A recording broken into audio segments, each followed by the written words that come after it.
नमस्कार, आप देख रहे हैं महुआ खबर और मैं हूं आपके साथ सपना ठाकुर। आइए स्वागत है आप सभी का हमारा खास कार्यक्रम रिपोर्टर्स लाइव में। रुक करेंगे खास खबर की ओर। उत्तर प्रदेश के लिए आज का दिन ऐतिहासिक बन गया है। लंबे इंतजार के बाद नोएडा इंटरनेशनल एयरपोर्ट यानी कि जेवर एयरपोर्ट से कमर्शियल उड़ानों का संचालन शुरू हो गया है।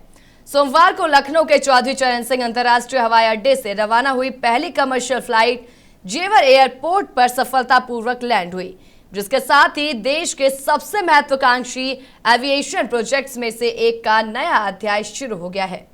केंद्रीय नागरिक उड्डयन मंत्री राममोहन नायडू ने एयरपोर्ट का उद्घाटन किया, जिसके बाद जेवर से लखनऊ के लिए पहली उड़ान रवाना की गई, जिसमें 172 किसान सवार हुए हैं। ये वही किसान हैं जिन्होंने इस मेगा प्रोजेक्ट के लिए अपनी जिम्मेदारी दी थी और लखनऊ पहुंचने पर ये किसान मुख्यमंत्री योगी आदित्यनाथ से मुलाकात कर उनका आभार व्यक्त करेंगे। जेवर विधायक धीरेन्द्र सिंह ने इसे क्षेत्र के लिए गर्व का क्षण बताते हुए कहा कि जिन किसानों से कभी कभी हाथ जोड़कर जमीन मांगी गई थी, आज वही किसान इस एयरपोर्ट से उड़ान भरने वाले पहले यात्री बने हैं। उन्होंने इसके लिए प्रधानमंत्री नरेंद्र मोदी और मुख्यमंत्री योगी आदित्यनाथ का आभार व्यक्त किया। नोएडा इंटरनेशनल एयरपोर्ट के शुरू होने से जेवर, लखनऊ, बेंगलुरु समेत देश के कई शहरों से सीधे जुड़ जाएगा। यात्रियों का कहना है कि आधुनिक सुविधाओं से लैस ये एयरपोर्ट दिल्ली एयरपोर्ट की तुलना में अधिक सुविधाजनक और ट्रैफिक मुक्त विकल्प साबित होगा। चलिए इसी को लेकर के विधायक सतीश महाना ने क्या कुछ कहा है, ये आपको सुनाते हैं। यहाँ पर नोएडा इंटरनेशनल एयरपोर्ट की जो परिकल्पना माननीय प्रधानमंत्री जी ने करी थी, जो उसको मूर्त रूप देने का काम हमारे माननीय मुख्यमंत्री जी ने किया है। तो जिस समय इस प्रोसेस को शुरू हुआ था लैंड एक्विजिशन का और यहाँ पर इसके बिडिंग का प्रोसेस शुरू हुआ था, तो मैं उस समय इंडस्ट्री मिनिस्टर था। तो एक उपकरण के रूप में, मैं उसको कहता हूँ इंस्ट्रूमेंट के रूप में, उस विजन को पूरा करने के लिए जो प्रधानमंत्री का था और मुख्यमंत्री ने जिसको संकल्प लिया था, मैं भी एक छोटा सा पार्ट था। उस नाते से मेरे लिए एक भावुक क्षण है कि जिस समय जो कुछ उस समय सोचा था आज मूर्त रूप में हम सबके सामने आ रहा है। और मैं इंडस्ट्री के नाते से जब मंत्री था तो विदेशों में जाया करते, जिसमें रोड शो के लिए, उत्तर प्रदेश के इंडस्ट्रियलाइजेशन के लिए। तो मैं इंडस्ट्री से पूछा था कि आप हिंदुस्तान में कहाँ पर बिजनेस करते हैं, तो कहते थे we land in Delhi and go to south. चाहे वो बेंगलोर जाते थे, चाहे वो चेन्नई जाते थे, चाहे वो मुंबई जाते थे। आज तो मैंने उनको कहा था in next future you will come to India, land in UP and stay in UP for industrialisation. वो सारी की सारी बातें जिससे मैं सोचता हूँ तो एक प्रसन्नता का क्षण है, उत्तर प्रदेश के विकास में एक बहुत बड़ा आयाम। आपने सुना और साथ ही आपको बता दें कि आज जो है इंटरनेशनल एयरपोर्ट यानी जेवर इंटरनेशनल एयरपोर्ट पर उड़ान भरने की शुरुआत होगी। आज से सोमवार को लखनऊ के चौधरी चरण सिंह अंतर्राष्ट्रीय हवाई अड्डे से रवाना हुई पहली कमर्शियल फ्लाइट जेवर एयरपोर्ट पर सफलतापूर्वक लैंड हुई है, जिसके साथ ही देश के सबसे महत्वाकांक्षी एविएशन प्रोजेक्ट्स में से एक का नया अध्याय शुरू हो गया है। केंद्रीय नागरिक उड्डयन मंत्री ने एयरपोर्ट का उद्घाटन किया और इसके बाद जेवर से लखनऊ के लिए ये पहली उड़ान रवाना की गई है, जिसमें कि 172 किसान सवार हुए हैं। और ये वही किसान हैं जिन्होंने इस मेगा प्रोजेक्ट के लिए अपनी जमीनें दी थी। तो वहीं इस खबर पर अधिक जानकारी के लिए लखनऊ से हमारे संवाददाता अनिकेत तिवारी हमारे साथ जुड़ चुके हैं। अनिकेत, जेवर एयरपोर्ट से आज पहली उड़ान लैंड करेगी, क्या कुछ अपडेट्स मिल रहे से लेकर के? देखिए सपना, अगर बात की जाए तो जेवर एयरपोर्ट 2021 में जिसकी आधारशिला रखी गई थी नवंबर में, वो पूरी तरह से बनकर तैयार हो चुका है। और अगर बात जो किसान है जिन्होंने जेवर एयरपोर्ट को बनाने में अपनी जमीन दी थी, उन तमाम किसानों को आज मुख्यमंत्री योगी आदित्यनाथ अपने 5 का निवास मार्ग आवास पर सम्मानित करेंगे। और जो धीरेन्द्र सिंह जो विधायक है जेवर के, उनके नेतृत्व में तमाम जो किसान यहाँ पहुंचेंगे। अगर बात करें तो इसमें 20 महिलाएं भी इन किसानों में हैं और तमाम जो कामगार हैं वो भी यात्रा में उनके साथ में रहेंगे और 5 के निवास मार्ग आवास पर पहुंचेंगे। लगभग 11:30 बजे का समय प्रस्तावित है सपना, जब तमाम जो किसान है वो यहाँ पर पहुंचेंगे और उनको मुख्यमंत्री योगी आदित्यनाथ सम्मानित करते हुए नजर आएंगे। अगर बात करें जेवर एयरपोर्ट की सपना, तो 36,000 करोड़ की लागत से इस एयरपोर्ट को बनाया गया है। और अगर बात करें उड़ानों की, तो जो जुलाई से जो नियमित जो उड़ानें हैं उनका संचालन शुरू हो जाएगा। अगर हम किराए की बात करें सपना, तो लखनऊ से नोएडा जाने के लिए आपको लगभग 34 रुपये खर्च करना पड़ेगा। और अगर नोएडा से लखनऊ आते हैं तो आपको 4020 रुपये खर्च करने पड़ेंगे, यानी कि बहुत कम लागत में आप नोएडा से माफ कीजिएगा नोएडा से लखनऊ या लखनऊ से नोएडा मात्र 1 घंटे में आप पहुंच जाएंगे। तो निश्चित तौर पर कनेक्टिविटी पर लगातार केंद्र सरकार और फिर प्रदेश सरकार काम कर रही है। अगर हम देखें तो लगातार जिस तरह से हाईवे बनाए गए, एक्सप्रेस वे बनाए गए हैं और अब कहीं ना कहीं एयर कनेक्टिविटी पर लगातार काम किया जा रहा है। और जब जो कहीं ना कहीं प्रदेश सरकार का ड्रीम प्रोजेक्ट था, उस ड्रीम प्रोजेक्ट को कहीं ना कहीं मूर्त रूप मिल चुका है। जैसे कि मैंने बताया कि नवंबर 2021 में इसकी आधारशिला रखी गई थी और आज 2026 में बनकर तैयार हो चुका है। तो खास तौर पर अब विपक्ष के तमाम जो सवाल थे एयरपोर्ट को लेकर, अखिलेश यादव लगातार ये बात कर रहे थे कि अब तक प्रदेश सरकार ने अपनी कोई भी नई उपलब्धि सामने नहीं लाया है। तो अब कहीं ना कहीं विपक्ष के लिए जरूर एक करारा जवाब जरूर होगा जब ये एयरपोर्ट बनकर शुरू हो चुका, उसका संचालन शुरू होगा सपना। ठीक है, इसी के साथ आपसे भी जानना चाहेंगे क्योंकि जैसे कि अभी आपने बताया कि सीएम से भी मुलाकात करेंगे किसान। 172 किसान इसमें पहली बार जो उड़ान भरने जा रहे हैं, इसमें वो किसान हैं जिन्होंने अपनी जमीन दी थी इस एयरपोर्ट के लिए। तो सीएम से मुलाकात कितनी अहम और कितनी खास होने वाली है? देखिए निश्चित तौर पर अगर बात करें तमाम किसानों के लिए भी बहुत ही खास गर्व का विषय है।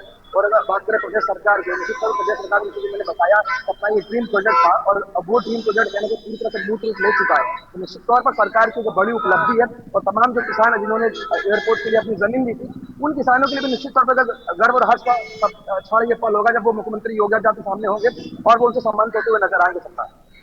ठीक है, क्या इसी के साथ क्या उन किसानों को कुछ सौगात भी मिलने जा रही है आज मुख्यमंत्री योगी आदित्यनाथ की तरफ से जब उनके आवास पे उनसे मुलाकात करने पहुंचेंगे किसान? देखिए सपना, जैसे कि मैंने बताया कि तमाम जो 172 किसान है उसमें 20 महिलाएं भी हैं और तमाम जो कामगार है वो इस मुलाकात में शामिल रहेंगे। और जब वो 11:30 बजे यहाँ पर जब पहुंचेंगे तो मुख्यमंत्री योगी आदित्यनाथ उन सभी 172 किसानों को सम्मानित करेंगे। और तमाम जो महिलाएं भी शामिल, जैसे मैंने बताया 20 महिलाएं हैं इस 172 लोगों में, तो उनको भी मुख्यमंत्री योगी आदित्यनाथ अपने आसपास का निकास मार्ग आवास पर सम्मानित करते हुए नजर आएंगे सबका। तो जो प्रधानमंत्री नरेंद्र मोदी ने एक बयान दिया था हवाई चप्पल से हवाई यात्रा, तो क्या उनका जो ये बयान और संकल्प था वो अब सच साबित होता हुआ नजर आ रहा है? और जो विपक्ष लगातार निशाना साध रही थी, क्या उनको जवाब मिलता हुआ नजर आ रहा है?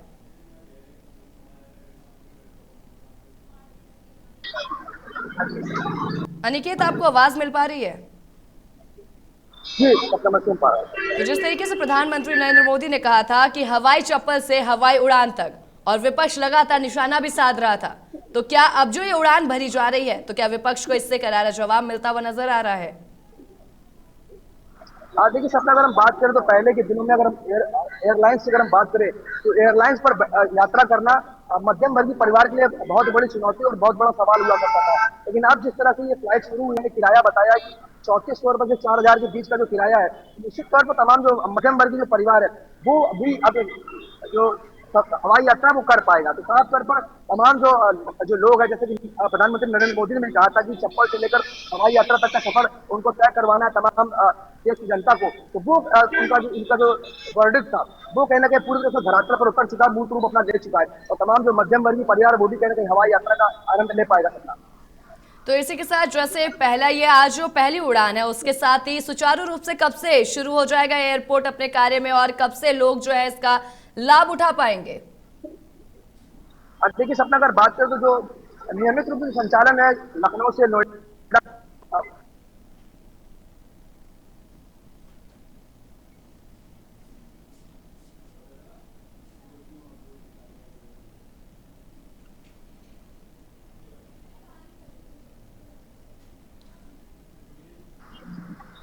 अनिकेत, आपको आवाज मिल पा रही है? जी मैं सुन पा रहा हूँ सर। जी, अपनी बात पूरी कीजिए। देखिए अगर बात करें नियमित रूप से फ्लाइट के संचालन का, तो जुलाई से तमाम जो फ्लाइट है जो उनका संचालन जुलाई से शुरू हो जाएगा। 1 तारीख से जो फ्लाइट है वो नियमित रूप से संचालित होने लगेंगी और 2 फ्लाइट यहाँ से उड़ान भरेंगी, एक सुबह और एक शाम को। और इसी तरह से नोएडा से भी एक फ्लाइट सुबह और एक शाम को लखनऊ लैंड करेगी, यानी कि 2 फ्लाइट पूरी तरह से संचालित होते हुए नजर आएंगी जुलाई माह से। तो तमाम जो लोग हैं वो मात्र महज 1 घंटे में लखनऊ से नोएडा और नोएडा से लखनऊ का जो सफर है वो तय कर पाएंगे। तो क्योंकि इंटरनेशनल एयरपोर्ट है तो इंटरनेशनल एयरपोर्ट में उड़ान भरने के लिए कब से शुरू हो जाएगा? जैसे कि अभी आपने बताया कि ये फिलहाल तो डोमेस्टिक चलने की कवायद चल रही है और इंटरनेशनल उड़ान अगर भरने की बात की जाए तो उस पर कब से कार्य होगा? देखिए अगर बात करें एयरपोर्ट की, तो एयरपोर्ट का जो पहला जो कार्य था वो पहले फेज का कार्य पूरी तरह से संपन्न हो चुका है और जो लोकल जो फ्लाइट है वो संचालित होना शुरू हो जाएंगी जुलाई से। हालांकि अगर बात करें इंटरनेशनल फ्लाइट की, इसको लेकर अभी जरूर समय है, क्योंकि तमाम फेजेज में भी काम होने हैं एयरपोर्ट पर और उसके बाद ही वहाँ पर इंटरनेशनल फ्लाइट लैंड कर पाएगी। लेकिन ये जरूर है कि अगर लोकल फ्लाइट की बात करें, जैसे कि मैंने बताया कि नोएडा से लखनऊ या लखनऊ से नोएडा आने के लिए जो लंबा समय लोगों को लगता था ट्रेन से यात्रा करने के दौरान, लगभग 4 से 5 से 6 घंटे लगते थे नोएडा से लखनऊ या लखनऊ से नोएडा आने में, वो समय कहीं ना कहीं पूरी तरह से अब कम हो जाएगा। महज 1 घंटा, जैसे कि मैंने बताया, महज 1 घंटे में 100 रुपए किराए में आप लखनऊ से नोएडा पहुंच जाएंगे और 4020 रुपए में आप नोएडा से लखनऊ आ सकते हैं। तो निश्चित तौर पर तमाम लोगों के लिए बड़ी सहूलियत जरूर नजर आती है। ठीक है, क्योंकि एयरपोर्ट तो बहुत से बने हुए हैं, लेकिन ये एयरपोर्ट किन अधिक आधुनिक सुविधाओं से लैस है और इसमें क्या कुछ खास है? देखिए, अगर बात करें जेवर एयरपोर्ट की, तो निश्चित तौर पर जेवर एयरपोर्ट सरकार का ड्रीम प्रोजेक्ट था और जैसे कि मैंने बताया नवंबर 2021 में इसकी आधारशिला रखी गई थी और तमाम जो फ्लाइट्स है वहाँ पर लैंड करना शुरू करेंगे। फिलहाल अगर बात करें तो अभी फिलहाल डोमेस्टिक जो फ्लाइट्स है उनका संचालन 1 जुलाई से किया जाएगा। ठीक है, और इसी के साथ जो विधायक हैं उनका क्या कुछ कहना है? आज पहली उड़ान है, किसान इसमें उड़ान भर रहे हैं और ये वही किसान है जिन्होंने अपनी जमीन दी थी, जिन्हें काफी भड़काया भी गया था उस समय जब इन्होंने जमीन दी थी। अब उनका क्या कुछ कहना है विधायक जी का किसानों को लेकर के, पहली फ्लाइट को लेकर के? देखिए सपना, अगर बात करें तो धीरेन्द्र सिंह जो जेवर के जो विधायक है उनके ऊपर जरूर एक बड़ी जिम्मेदारी थी कि तमाम जो किसान जो नाराज थे सरकार के इस प्रोजेक्ट से, उनको साथ में लाना, उनको मनाना। तो निश्चित तौर पर उनके लिए भी एक बहुत गर्व का विषय भी है और तमाम जब वो किसानों के लिए यहाँ पर पहुंचेंगे तो निश्चित तौर पर मुख्यमंत्री योगी आदित्यनाथ उनको भी सम्मानित करते हुए नजर आएंगे। तो आम लोग भी इस फ्लाइट की अब सुविधा का जो है लुत्फ उठा सकते हैं, फ्लाइट में आना जाना कर सकते हैं, क्योंकि उन्हें पहले काफी समय लग जाता था, लेकिन अगर घर के पास में इंटरनेशनल एयरपोर्ट बन जाता है तो कहीं ना कहीं उनकी दूरी अब कम होती हुई नजर आती है। अनिकेत, क्योंकि देखिए, अगर बात करें उत्तर प्रदेश की तमाम जो जनता है उसके लिए एक निश्चित तौर पर बड़ी सहूलियत है। अगर बात करें प्रदेश में तमाम जो मध्यम वर्गीय परिवार है उसकी लेयर 70% के लिए अधिक है। ऐसे लोगों के लिए फ्लाइट में सफर करना बेहद चुनौतीपूर्ण और मुश्किल हुआ करता था और उनकी अगर जेब की बात करें तो जेब भी अलाउ नहीं करती थी। अगर आप फेयर की बात करें किराए की तो वो 6 से 7 हजार से ऊपर का था, इसको लोग मध्यम वर्गीय परिवार के लोग नहीं वहन कर पाते थे। लेकिन अगर बात करें तो जो 3400 रुपए जो किराया तय किया गया है लखनऊ से नोएडा के, यानी कि अगर देखा जाए अनिकेत तो सभी वर्ग को ध्यान में रखकर किराए को रखा गया है ताकि सभी वर्ग जो है वो अगर समय पड़ने पर फ्लाइट का रुक कर सके, फ्लाइट से एक जगह से दूसरे जगह पहुंच सके। ठीक है अनिकेत, बहुत धन्यवाद तमाम जानकारी साझा करने के लिए। तो चलिए इसी के साथ रुक करेंगे अगली खास खबर की ओर, जहां पटना के चर्चित फैजल खान कोचिंग संस्थान गोलीकांड से जुड़ी 2 बड़ी खबरें एक साथ सामने आई है। ये एक और इस मामले में गिरफ्तार होकर जेल गए ज्ञान बंधु कोचिंग इंस्टीट्यूट के डायरेक्टर रोशन आनंद को पटना सिविल कोर्ट से जमानत मिल गई है, तो वहीं दूसरी ओर उनके छोटे भाई और इस मामले के नामजद अभियुक्त प्रिंस यादव की नेपाल में एक होटल में संदिग्ध परिस्थिति में मौत हो गई है। बताया जा रहा है कि प्रिंस यादव अपने 5 अन्य साथियों के साथ नेपाल के एक होटल में ठहरे हुए थे और इसी दौरान उनकी संदिग्ध परिस्थितियों में मौत हो गई। घटना की सूचना मिलते ही नेपाल पुलिस मौके पर पहुंची और उनके साथ मौजूद 5 लोगों को हिरासत में लेकर पूछताछ शुरू कर दी है।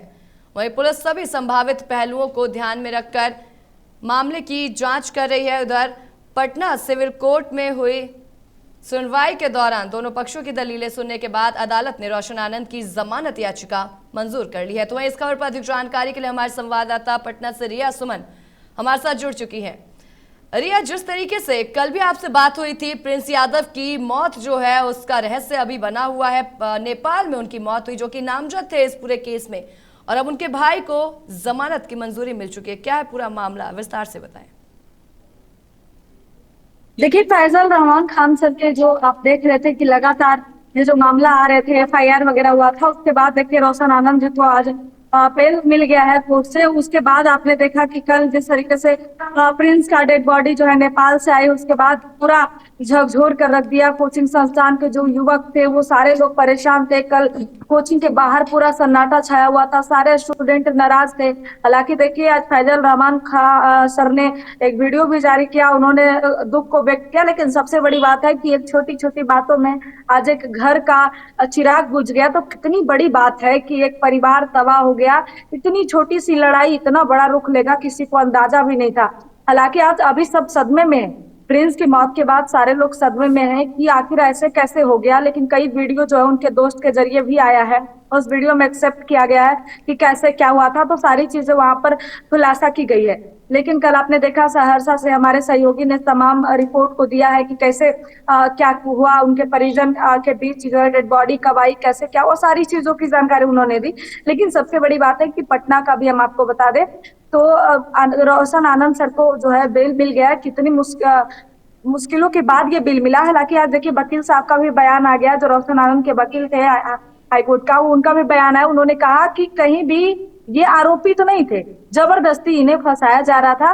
और ये एफआईआर अगर एक्सेप्ट भी कर लिया जाए तो उस मामले में दूर दूर तक रोशन आनंद का कोई इन्वॉल्वमेंट नहीं है। तो अगर इन्वॉल्वमेंट नहीं है तो किस अनुसार पे इसको जेल में रखा जाएगा, और तमाम तरीके का उन्होंने जानकारी दिया। लेकिन सबसे बड़ी बात है सपना कि एक छोटी सी कोचिंग संस्थानों के बीच आपसी मतभेद में एक परिवार गया, और सोचिए कि कितना उस परिवार पे क्या गुजर रहा होगा। किसी के घर का जो जब चिराग जाता है तो कितना बुरा लगता है और कितना दुख जो होता है घर परिवार को। तो ये सबसे बड़ी बात है।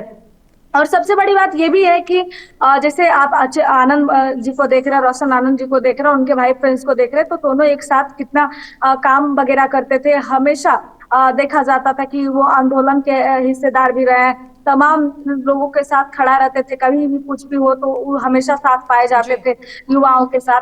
तो आज वो जो है अंदर में एक युवाओं के अंदर में एक जहन में दुख भी है और आक्रोश भी है कि आप लोगों की लड़ाई में एक ऐसा व्यक्ति का जाना जो कहीं से भी सही नहीं था। तो ये तमाम तरीके का बयान आ रहा है। ये भी कहा जा रहा है कि उनकी तबीयत खराब रहती थी प्रिंस का, इस वजह से उनकी मृत्यु हुई। लेकिन बहुत लोगों का अभी भी कहना है कि जैसे आपने देखा पूर्णिया सांसद पप्पू यादव का भी कहना था कि साजिश के तहत हुआ, वही तेज प्रताप यादव का भी कहना था कि साजिश के तहत ये तमाम तरीके का चीज हुआ है। तो ये बयानबाजी तो चल रहा था। कल हमने कई भी संस्थान में बातचीत किया तो उनका भी यही कहना था कि अचानक जाना ये सही नहीं था, कहीं ना कहीं कोई बड़ी साजिश है।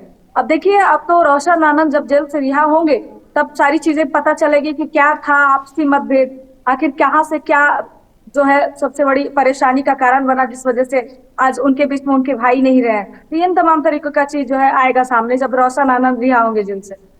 ठीक है, क्योंकि प्रिंस यादव की संदिग्ध परिस्थिति में मौत हुई है, कई कयास भी लगाए जा रहे हैं। फिलहाल नेपाल पुलिस की कार्रवाई कहां तक पहुंची है प्रिंस यादव की मौत को लेकर के?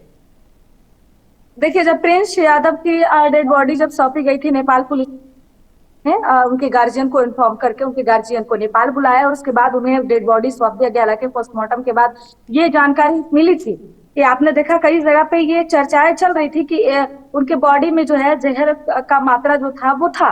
तो अगर था तो फिर अगर वो डेड बॉडी बिहार आया तो बिहार आने के बाद ये वाला जो बात है वो कहीं भी जिक्र नहीं किया गया। डेड बॉडी में पॉइजन पाने जाने वाला बात कहीं भी जो है चर्चा नहीं हुई।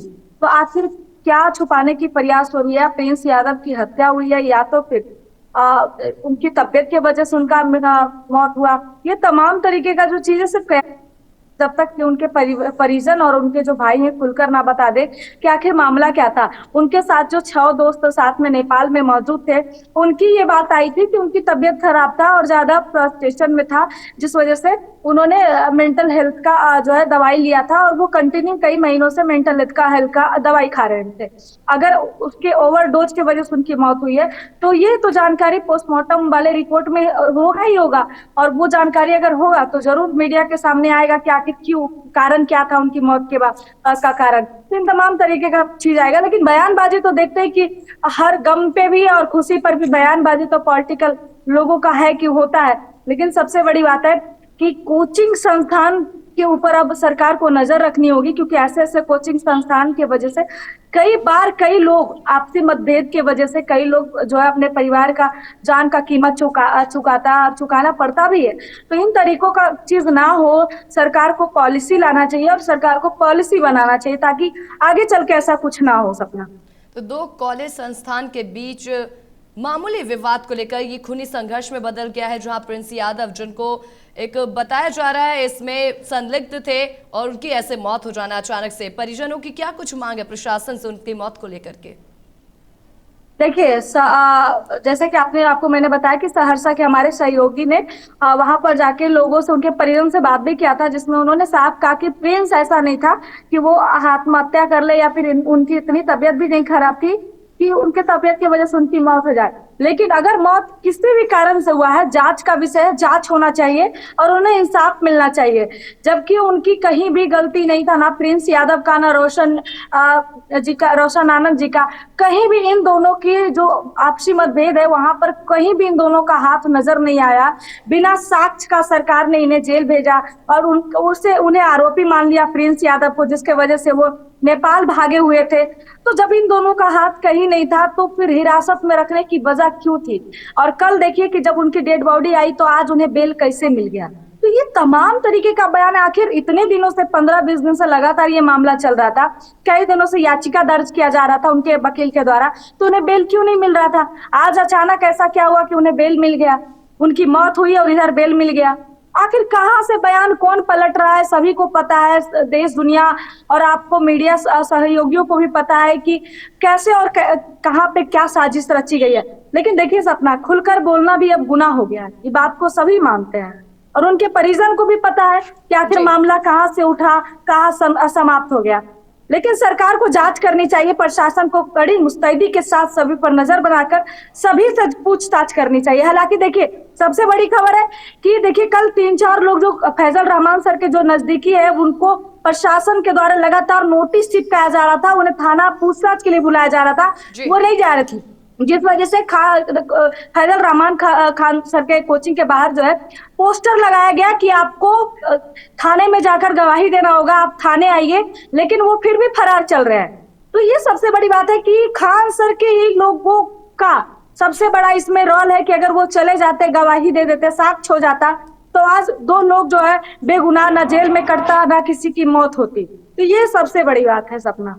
तो यानी कि अगर देखा जाए तो परतें अभी भी खुली नहीं है, बहुत सारे ऐसे अनसुलझे पहलू हैं जो अब भी खुलने के लिए बचे हुए। ठीक है रिया, बहुत धन्यवाद तमाम जानकारी साझा करने के लिए। तो जिस तरीके से फिलहाल परिजनों ने मामले की निष्पक्ष जांच की मांग की है और इसके साथ ही जो ये मौत हुई है प्रिंस यादव की, ये बहुत बड़ी खुद में ही रहस्य बनती हुई नजर आ रही है और साथ ही जो उनके भाई को अब जमानत मिली है, इस पर भी कई तरीके के सवाल खड़े हुए होते नजर आ रहे। तो फिलहाल हमारे खास कार्यक्रम रिपोर्टर्स लाइव में बस इतना ही। इसी तरीके के तमाम खास खबरों से जुड़ने के लिए देखते रहे महुआ खबर। नमस्कार।